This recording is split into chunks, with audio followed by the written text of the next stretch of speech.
ప్రతి ఏటా ఫిబ్రవరి 4న ప్రపంచ క్యాన్సర్ దినోత్సవం సందర్భంగా తిరుపతి జిల్లా వైద్యాధికారి డాక్టర్ బాలకృష్ణ నాయక్ అవగాహన కార్యక్రమం నిర్వహించారు.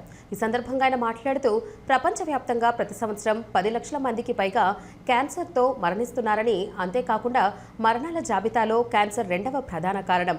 చాలా అభివృద్ధి చెందుతున్న దేశాలలో ప్రతి 10 మరణాలలో 7 మరణాలు క్యాన్సర్ వల్లనే సంభవిస్తున్నాయని ఒక అంచనా అని ఆయన తెలిపారు.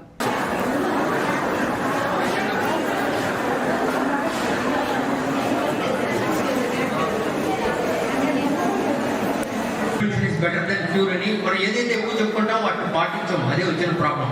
మాటల్లో ఏది ఎక్కువ వాడతాం, నీతులు ఎక్కువ వాడతాం, పాటించాము. ఇవి కూడా అలాగే అనమాట.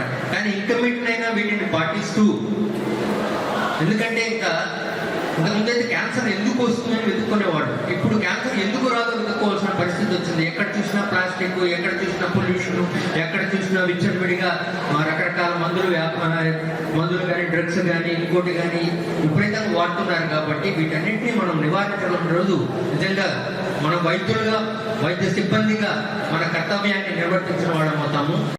కొన్ని కణాలు అంటే మెటాస్టైస్ అవడం వల్ల కొన్ని బ్రెయిన్స్ కి, తర్వాత బోన్స్ కి, స్పైన్స్ అక్కడని స్ప్రెడ్ అవడం వల్ల లేట్ స్టేజ్ లో గుర్తించడం వల్ల అవి మనం 4th స్టేజ్ లో దాన్ని ఏం చేయలేక చనిపోవడానికి అవకాశాలు ఉంటాయి.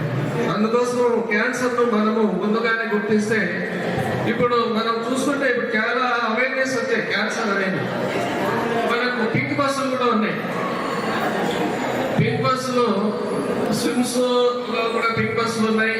అది మనం దానికి కూడా ఒక రోస్టర్ వేసుకుంటూ విలేజెస్కి వెళ్ళేసి కూడా మన స్పెషలిస్ట్ డాక్టర్లు దాన్ని సర్వైకల్ క్యాన్సర్ అంటే బ్రెస్ట్ క్యాన్సర్, నోటి క్యాన్సర్, అంటే ఓరల్ క్యాన్సర్స్, తర్వాత ఇవన్నీ కూడా స్క్రీనింగ్ చేస్తున్నాం.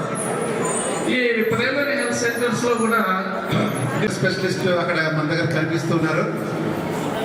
ఒకటి ఇంప్రూవ్మెంట్ అయితే వచ్చింది, కానీ ఏంటంటే ఇప్పటికి కూడా ఏంటంటే క్యాన్సర్ అనేది ప్రాణాంతకమైన వ్యాధి అని గుర్తించాలి.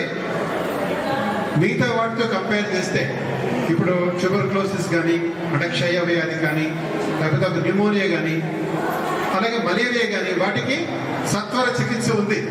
కానీ క్యాన్సర్కి అయితే ఏంటంటే చాలా ఖర్చుతో కూడింది, చాలా కాంప్లికేషన్స్తో కూడిన చికిత్స. తర్వాత చాలా కొన్ని క్యాన్సర్స్కి చికిత్స చేసినా కూడా వైద్యం లేదు. ఇక్కడ మనం కాన్సెప్ట్ ఏంటంటే అందరికీ తెలిసిందే, ఆరోగ్యమే మహాభాగ్యము, prevention is better than cure. మనము నివారించాలి. అయితే చాలా మంది ఏమనుకుంటారంటే క్యాన్సర్ని నివారించడం ఎలాగా, సాధ్యమా అంటే క్యాన్సర్ రాకుండా అయితే నివారించడానికి కొంత మార్గం ఉంది.